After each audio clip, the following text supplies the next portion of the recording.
porque ele coloca no seu coração o amor exagerado ao dinheiro, coloca no coração o amor exagerado às coisas materiais, coloca no coração o amor exagerado por sexo, por comida, por diversão, por prazer, e isso afasta o homem de Deus. E Salomão, no final da sua vida, descobre que o verdadeiro, que o mais importante realmente é conhecer a Deus, é ter intimidade com Deus, é buscar incessantemente pelas coisas do alto, amar as coisas do alto, desejar as coisas do alto. O mais importante, então, é temer a Deus, guardar os seus mandamentos e buscar incessantemente as riquezas espirituais, que são superiores às materiais. Buscar o prazer na leitura bíblica, na oração, na comunhão com Deus. Então devemos saber que é na multidão dos conselhos que se acha a sabedoria. Então vamos ouvir os conselhos, e os conselhos melhores que existem estão na Bíblia. E nós vamos ver que esses dois livros aí, Provérbios e Eclesiastes, contêm aí vários conselhos importantíssimos para a nossa vida cristã.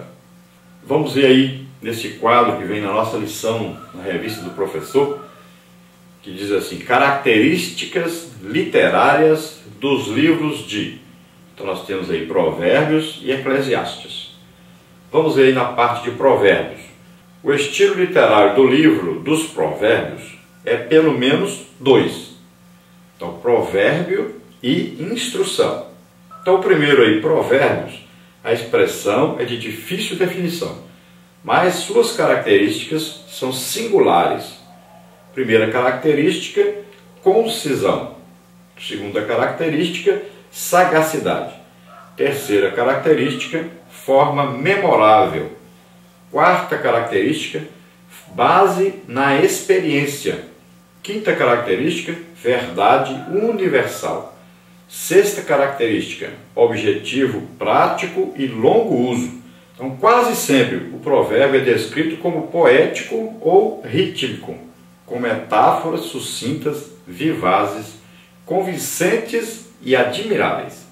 Outro estilo literário, então, do livro dos Provérbios é a instrução, quase sempre articulada como o legado de um pai ao filho ou do mestre ao discípulo, que inclui ordens de proibições e as motivações pelas quais eles devem obedecer.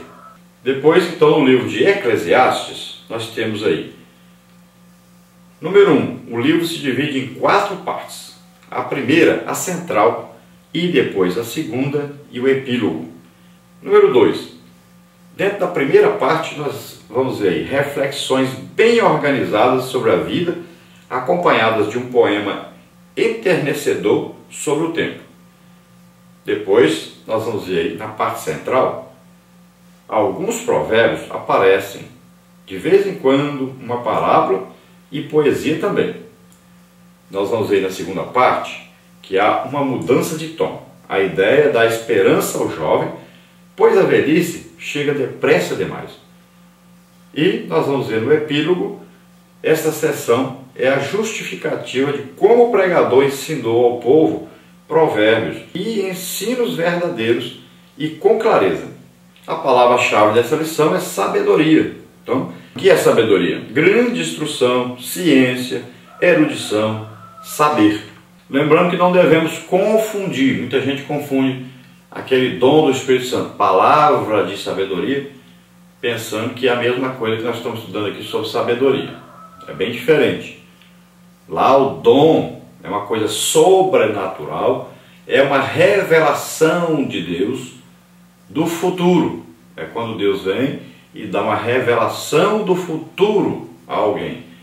Isso é palavra de sabedoria, tá? Dentro da sabedoria de Deus, que Deus conhece todas as coisas, sabe todas as coisas e sabe o que vai acontecer no futuro. Então, por exemplo, o profeta Ágabo, ele tinha esse dom de palavra de sabedoria. Ele veio e previu uma grande seca na Judéia, que ia acontecer no futuro.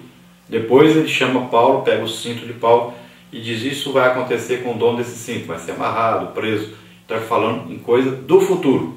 Então, Então isso é dom, palavra de sabedoria. Isso aqui que nós estamos estudando é uma sabedoria adquirida através da experiência de vida, através do estudo da palavra de Deus, através da experiência tanto com as coisas que acontecem na vida, durante a nossa vida, como a experiência adquirida através do quê? Da busca por Deus, do conversar com Deus em oração, do receber de Deus revelação. Então, durante a vida nossa, a intimidade que nós tivemos com Deus e a solução que nós encontramos para os diversos problemas da nossa vida, sempre com a ajuda de Deus. Então, na parte 1 aí, nós temos joias da literatura sapiensal. Nós vamos ver aí no tópico 1 o livro de Provérbios e vamos ver no tópico 2 o livro de Eclesiastes. Então, tópico 1, o livro de Provérbios. A Bíblia diz que Salomão compôs 3.000 provérbios e foram seus cânticos 1.005. Veja aí, 1 de Reis 4:32. O texto sagrado identifica Salomão como o principal autor do livro de Provérbios. Então, 3.000 provérbios e veja aí, 1.005 cânticos. Veja aí, dificilmente nós encontramos, né, um compositor aí que vai escrever 1.005 músicas e sempre dentro da palavra de Deus, inspirado pela palavra de Deus. Ele escreveu para que os sacerdotes, né, os cantores do templo cantassem. Então ele escreveu esses cânticos. E provérbios aí, 3.000 é muita coisa. Dificilmente você vai encontrar alguém hoje na face da terra que tenha escrito tanto como Salomão e tenha escrito tanta sabedoria como Salomão escreveu. Então, um homem extremamente sábio. E quem deu essa sabedoria para Salomão foi Deus. Quem pediu a sabedoria para Deus? Salomão pediu. Então ele pediu e recebeu. E Deus disse: porque você pediu sabedoria e não riquezas, como todos os homens pedem, eu vou lhe dar, além da sabedoria, eu vou lhe dar riquezas. Então o texto sagrado identifica Salomão como o principal autor do livro de Provérbios. Veja aí, Provérbios 1:1. Mas não o único. Então ele não é o único autor do livro de Provérbios. O próprio Salomão exorta a que se ouça as palavras dos sábios. Provérbios 22:17. E declara fazer uso de alguns dos provérbios desses sábios anônimos. Provérbios 24:23. Então veja bem, Provérbios não é só Salomão que escreveu. Outra coisa, Salomão diz que alguns dos provérbios que ele escreveu não eram de sua própria autoria. Ele pegou de algumas pessoas sábias, pessoas que tiveram experiência e passaram. E esses provérbios, essas pessoas se tornaram famosos. Então Salomão incluiu no meio dos seus escritos esses provérbios. O livro revela que havia alguns provérbios de Salomão que circulavam nos dias do rei Ezequias e que posteriormente foram compilados pelos homens deste piedoso rei. Provérbios 25:1. Então, muito tempo depois de Salomão escrever os provérbios, ainda os provérbios de Salomão eram ditos, eram conhecidos, eram repetidos. Então, esses provérbios foram passando de geração após geração. Por último, o livro de Provérbios revela que Agur, filho de Jaque, de Massá, é o autor do capítulo 30. Já o capítulo 31 é atribuído ao rei Lemuel de Massá. O livro pertence ao gênero literário hebreu, conhecido como sapiensal, isto é, literatura da sabedoria.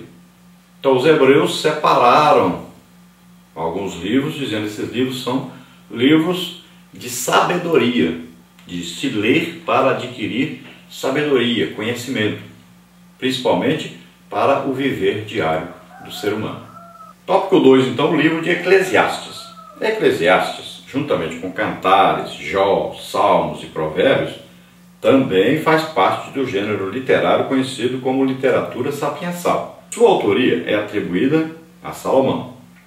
Então veja aí, ó, Eclesiastes, Cantares, Jó, Salmos, Provérbios. Então são livros conhecidos como livros sapiensais. São livros conhecidos como livros para adquirir sabedoria.